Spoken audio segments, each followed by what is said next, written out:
Rakesh Asthana Delhi police के commissioner हैं और दिल्ली पुलिस के कमिश्नर से हटाए जाने के लिए राकेश अस्थाना पर कई दांव चले गए। जानकारी के मुताबिक राकेश अस्थाना अब आईबी के डायरेक्टर बनने वाले हैं।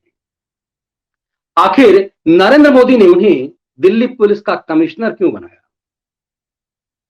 दिल्ली पुलिस का कमिश्नर बनाया, इतना बवाल मचा, दिल्ली हाईकोर्ट तक मैटर गया। दिल्ली हाईकोर्ट ने इस मामले में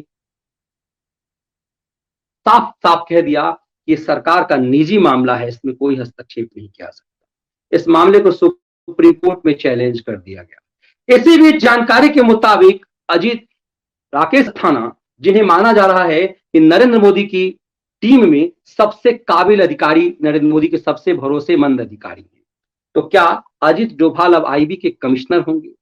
आईबी के कमिश्नर बनाने की उन्हें क्यों जरूरत है? क्या डोभाल यह मानती, चूंकि आईबी की अभी हाल ही में सरकार ने एक रूल पास किया जिसमें आईबी, रॉ, एनएसए, ऐसे संगठन, प्रवर्तन निदेशालय का डायरेक्टर, इस तरह के संगठन के मुखिया 5 साल तक उनका कार्यकाल रह सकता है। अब मोदी सरकार को राकेश अस्थाना की जरूरत दरअसल क्यों है? राकेश अस्थाना एक मजे हुए खिलाड़ी हैं। माना जा रहा है कि जब से अस्थाना दिल्ली पुलिस के कमिश्नर बने, इस टिकैती गैंग का कोई भी षड्यंत्र दिल्ली में सफल नहीं हो पाया।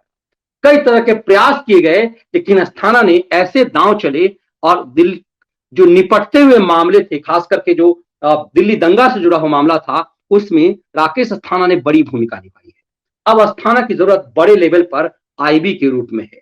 आने वाले चुनावों को ध्यान में रखते हुए देश में पाकिस्तान और चीन से जुड़े हुए विवाद से जुड़े हुए मामले को लेकर के आईबी, अस्थाना की जरूरत आईबी में है।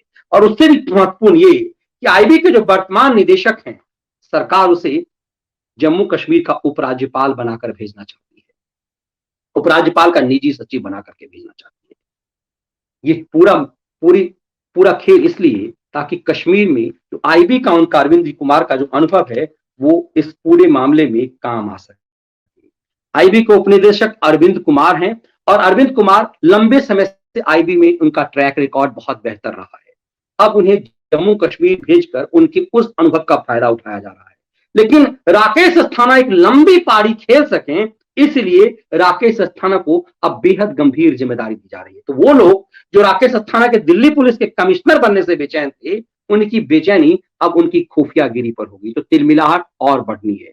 अस्थाना जैसे काबिल अधिकारी, जिससे काम लेकर के सरकार कई नियोजन तय करनी चाह रही है, और ये माना जा रहा है कि राकेश अस्थाना को और अरविंद कुमार को, इन दोनों को जो बेहद गंभीर जिम्मेदारी दी गई थी, दिल्ली पुलिस के कमिश्नर इनको, और अरविंद कुमार का जो कार्यकाल पिछले साल बढ़ाया गया था, उसका उद्देश्य बॉर्डर पर बैठे किसान ही थे।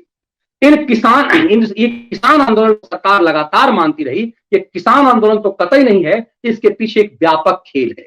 माना जा रहा है कि अरविंद कुमार को इस पूरे आंदोलन पर गहरी नजर रखने के लिए रखा गया था, और इसीलिए दिल्ली पुलिस का कमिश्नर अब राकेश अस्थाना को बनाया गया था। सरकार अब इस आंदोलन के खात्मे की तरफ देखते हुए कि इस कानून को वापस लिया है, सरकार एक बेहद गंभीर निर्णय लेने जा रही है, राकेश अस्थाना जैसे काबिल अधिकारी को आईबी का निदेशक बनाने का। और उसी आईबी का निदेशक एक अधिकारी जो आजाद भारत का कहते हैं कि सबसे बड़ा खोपड़ा माइंड का आईबी का कि कभी निदेशक था, वो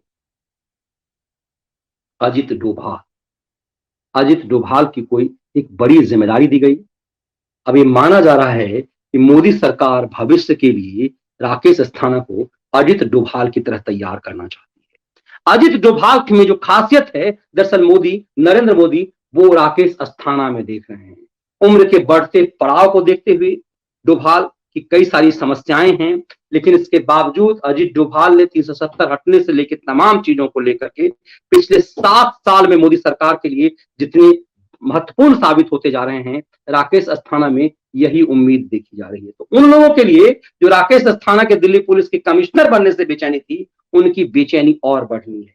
शहरी नक्सलियों की बेचैनी और बढ़नी है। आगे आगे देखिए होता है क्या।